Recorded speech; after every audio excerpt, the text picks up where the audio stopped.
네, 여러분 안녕하세요. 뉴스입니다. 주말임에도 불구하고 오직 국가와 국민 걱정이 문드러지는 이재명 대표. 오전 일찍 본인의 페이스북에 민생 회복과 정치 복원으로 국민의 자부심을 지키겠다라며 이런 말씀을 하십니다. 어떤 나라를 선진국이라 부를 수 있을지 다양한 시각이 있겠지만 국격을 빼놓고 선진국을 논하기는 어려울 것이다. 아무리 GDP가 높고 군사력이 강한 나라라도 그 나라 국민임이 자랑스럽지 않은데 선진국이라고 자신있게 말할 수 있겠냐. 우리 국민의 자부심이 빠르게 무너져가고 있다. 국민은 그대로인데 세계를 선도하던 민주주의 모범국가는 어디로 사라진 것일까.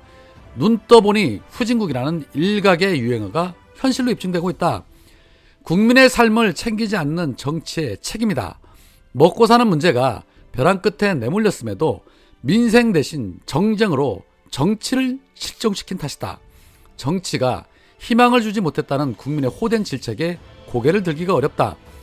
민주당이 더 유능했더라면, 더 국민께 신뢰를 받았더라면 정부가 아무리 무능해도 국민께서 자부심마저 포기하는 일은 없었을 거란 생각에 어깨가 더 무거워진다. 다시 한번 되새긴다. 정치의 목표는 오직 민생이다. 정치의 책무는 현실의 어려움을 극복할 새로운 희망을 만드는 것이다.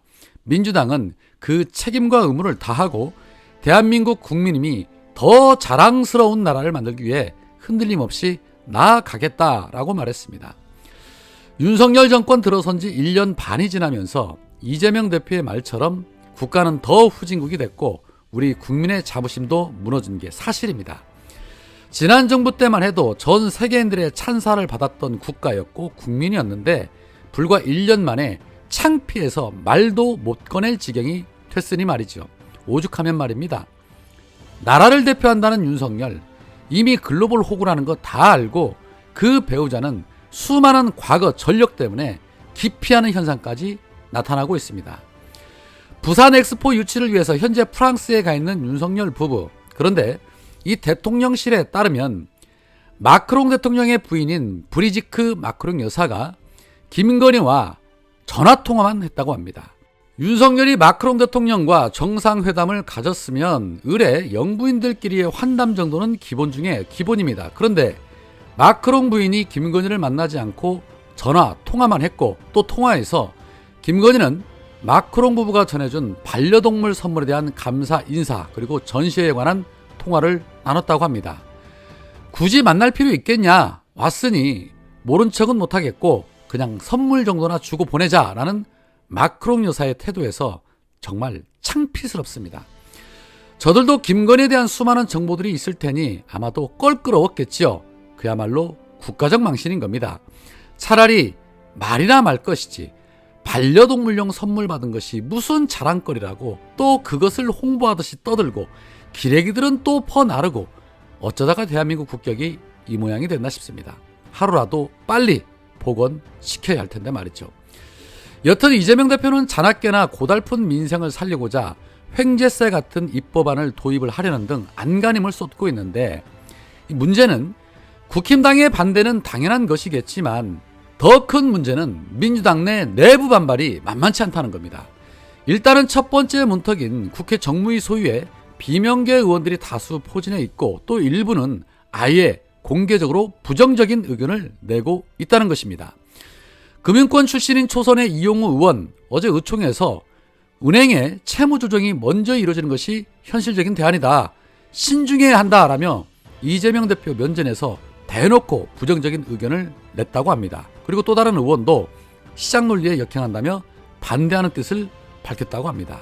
또한 정무위 소위는 국힘당이 반대를 할 경우에 민주당 전원이 찬성을 해야만이 그나마 법안 통과가 가능한데 현재까지 명확하게 찬성 뜻을 밝히고 있는 의원이 두세 명 정도밖에 안 된다고 합니다.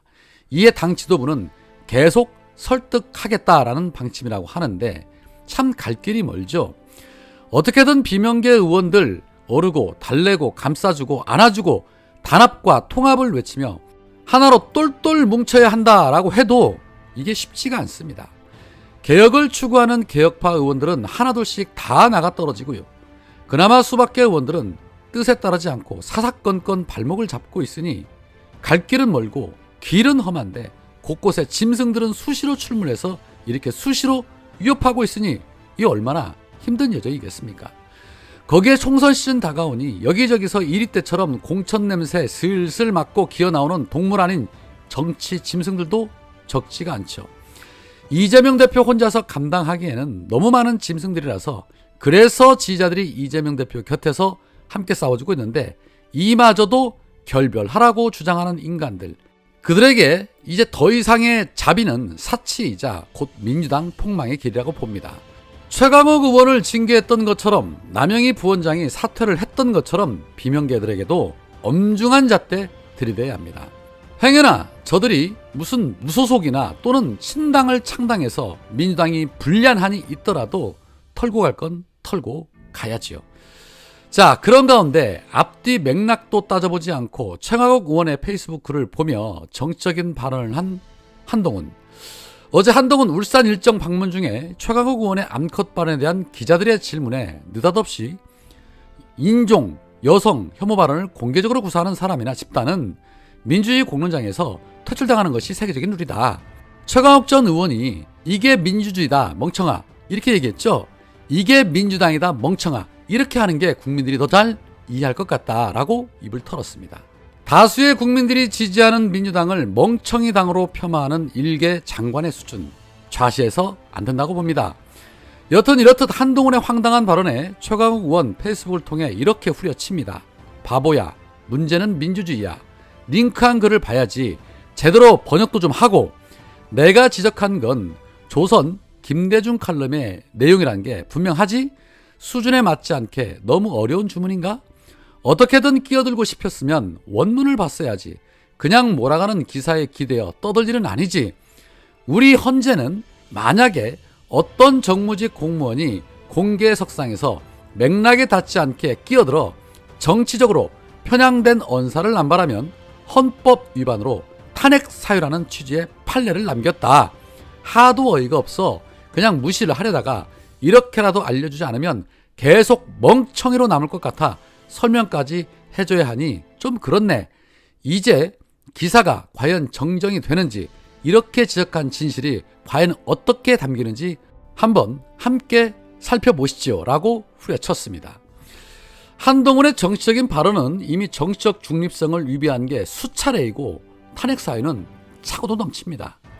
본인 잘났다고 깐죽거리며 입을 눌리던 조선 제일혀 한동훈, 최강욱 전 의원에게 대들었다가 그야말로 개망신을 당한 겁니다.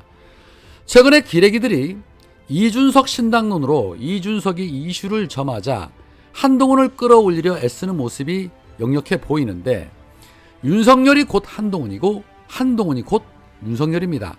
윤석열 심판에 한동훈이 빠진다는 건 말이 안 되죠. 그래서 한동훈의 심판 역시도 머지 않았습니다.